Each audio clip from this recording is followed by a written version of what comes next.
The sun beat down on the manicured lawns of the Royal Windsor Horse Show. A sea of brightly colored hats bobbed amongst the spectators, their faces a mixture of anticipation and polite amusement. King's Cup, a prestigious equestrian event, was in full swing. The air hummed with the low thrum of excited chatter, the clip-clop of horses' hooves on the ground, and the occasional burst of applause. Amongst the throng of spectators, seated in a prominent box overlooking the arena, sat the Prince and Princess of Wales, their children, Prince George and Princess Charlotte, nestled between them. Prince George, ever the composed young man, sat attentively, occasionally whispering observations to his father.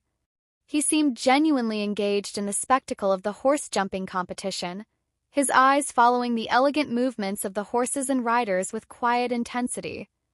His mother, the Princess of Wales, maintained a regal composure, her smile a carefully controlled expression of polite interest.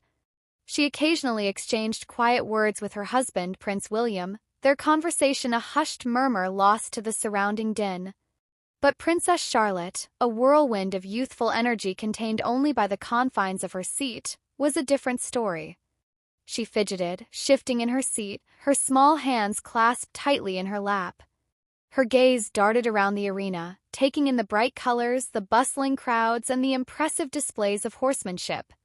Times she leaned towards her brother, whispering something that elicited a small, almost imperceptible smile from George.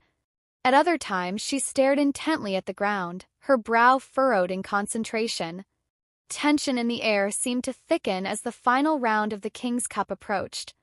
The atmosphere crackled with anticipation, the silence punctuated only by the rhythmic thud of hooves and the occasional gasp from the crowd. The final competitor, a seasoned rider known for his daring style, approached the starting line. Crowd held its breath, their collective anticipation palpable. It was at this moment, as the rider prepared for his final jump, that Princess Charlotte made her move. With a sudden, almost imperceptible flick of her head, she stuck out her tongue. It was a fleeting moment, a quick, almost involuntary gesture, but it was captured by the ever-vigilant lenses of the press photographers stationed nearby. Tongue, a small pink protrusion amidst the formality of the event, was a stark contrast to the regal composure maintained by the rest of the royal party. The expression on her face was unreadable. It was not a mischievous grin nor a defiant frown, but something closer to a neutral expression, a momentary lapse in concentration, a brief disconnect from the formality of the occasion. The gesture was over as quickly as it began, her tongue retreating back into her mouth, her expression returning to a semblance of calm.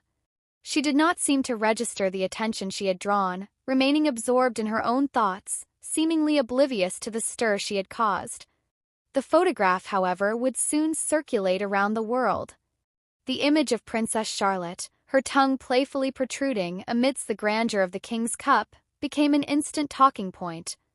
News outlets seized upon the image, their headlines ranging from the playful, Princess Charlotte's cheeky moment at the King's Cup, to the more sensationalist, royal tantrum? Princess Charlotte's unusual behavior shocked spectators. The incident sparked a flurry of online debate. Some viewed it as a harmless, childlike gesture, a momentary lapse of concentration in a high-pressure environment. Others interpreted it as a sign of boredom or frustration, a reflection of the constraints placed upon young royals during public appearances. Still others saw it as a manufactured controversy, a minor incident blown out of proportion by the ever-hungry media machine. The incident, however fleeting, served as a reminder of the complexities of royal life. The pressure to maintain a flawless public image, the constant scrutiny of the media, and the challenges of balancing public duties with the normalcy of childhood were all brought into sharp focus by this seemingly insignificant act. Princess Charlotte's momentary lapse in composure became a microcosm of the larger tensions inherent in the life of a young royal, a stark contrast between the carefully constructed image of the monarchy and the spontaneous, often unpredictable nature of childhood. The image, captured in a single fleeting moment, would continue to circulate, a testament to the enduring fascination with the royal family and the enduring power of a simple, childish gesture to capture the world's attention. King's Cup, a celebration of equestrian skill and royal tradition, had inadvertently become a stage for a far more intimate and relatable drama, the unfolding of a young princess's personality in a public setting.